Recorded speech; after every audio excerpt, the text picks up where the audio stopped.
आज देश की सड़कों पर आपको देशभक्ति का एक अलग रूप नजर आएगा। आज पूरा देश 75th रिपब्लिक डे सेलिब्रेट कर रहा है और हमारी तरफ से भी आपको हैप्पी रिपब्लिक डे। आज रिपब्लिक डे के इस मौके पर हम लेकर आए हैं इस दिन से जुड़े 5 लेसन नोन फैक्ट्स।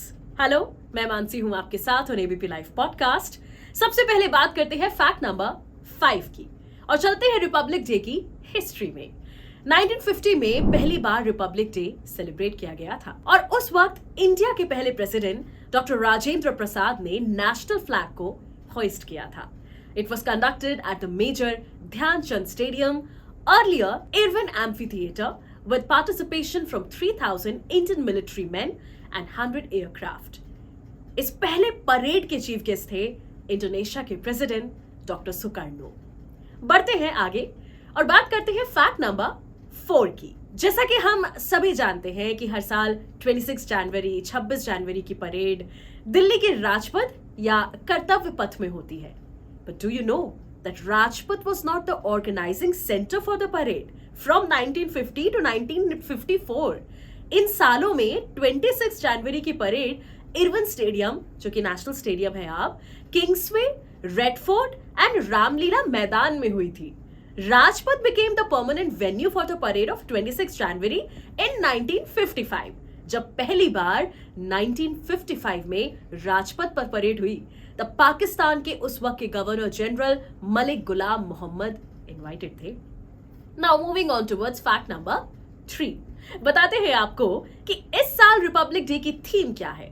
हर साल रिपब्लिक डे की कोई ना कोई एक थीम होती है and this year the theme for the republic day is India, mother of democracy and विकसित Bharat, that is developed India. इसके अलावा पहली बार the parade will be heralded by 100 women artists playing Indian musical instruments. ऐसा पहली बार होगा parade में, पहली बार। और all women tri service contingent भी कर्तव्य पथ पर मार्च करती हुई दिखाई देगी।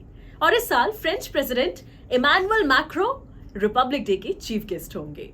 वक्त हो गया है फैक्ट नंबर 2 का।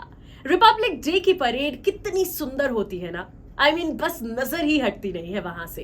पर इतने सुंदर और ब्रेथ टेकिंग परेड को कराने के लिए बहुत मेहनत होती है। Every activity performed on the 26th of January parade event is pre-organized, right from the beginning till the end.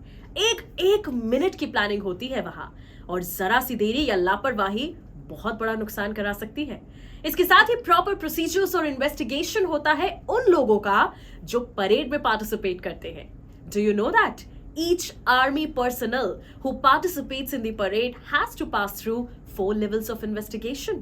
इतना ही नहीं, their arms are also thoroughly checked to ensure that their arms are not loaded with live bullets. जो झांकियां आप देखते हैं ना, वो move करती हैं at a speed of about 5 kilometers per hour ताकि लोग उन्हें आराम से देख सके।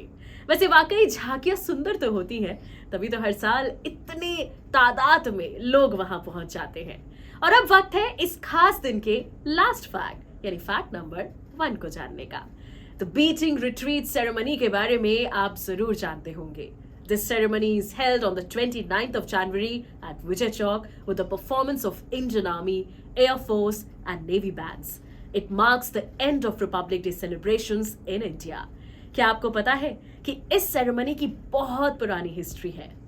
Some people say that it traces its origin to a tradition from the 1600s.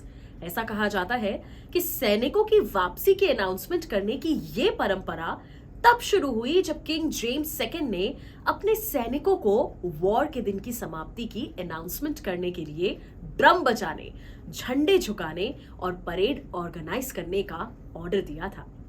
तो ये थे रिपब्लिक डे को लेकर कुछ 5 लेसर नोन फैक्ट्स। उम्मीद है आपने भी देश के नाम का तिरंगा फहराया होगा। देश को दिल में जिंदा रखिए और जाते जाते एक बार फिर से हमारी तरफ से happy Republic day. Keep watching to be Life Podcast.